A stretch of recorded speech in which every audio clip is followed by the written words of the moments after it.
Hi everyone, welcome back to Quick English, where we teach you how to use English effectively in real-world situations. I'm Kelly, and I'm here with Kyle.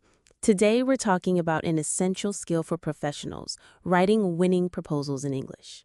That's right. Whether you're pitching a project, applying for funding, or suggesting a new idea, a well-written proposal can make all the difference. In this video, we'll guide you through structuring a professional proposal, key phrases to make your ideas stand out, and common mistakes to avoid.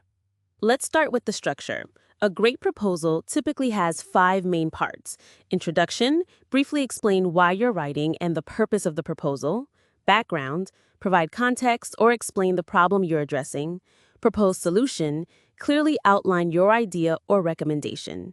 Benefits, highlight how your solution will create value. Call to action, end with a clear next step. Exactly. Here's an example introduction. The purpose of this proposal is to recommend solution to address problem. This initiative will highlight key benefits.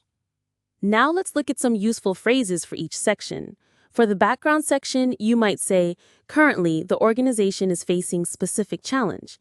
This proposal aims to address this by brief explanation. And for the proposed solution section, you can use phrases like, our solution involves specific idea. This approach has been proven effective in similar case or context. When discussing benefits, make your case compelling with phrases such as, implementing this solution will lead to specific benefit, such as, example, this proposal aligns with our goals of objective, ensuring desired outcome. Finally, in the call to action, be direct. For example, we recommend proceeding with specific step by specific deadline. Please let us know if additional information is required. Great tips. Now let's talk about common mistakes to avoid. Being too vague. Use specific details and examples to strengthen your proposal. Overloading with information. Keep it concise and focused.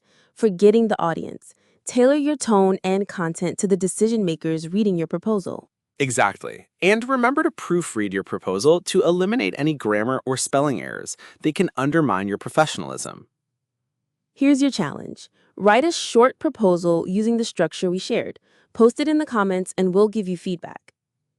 If you found this lesson helpful, don't forget to like this video, subscribe to Quick English, and click the notification bell so you never miss a lesson. See you next time. Bye.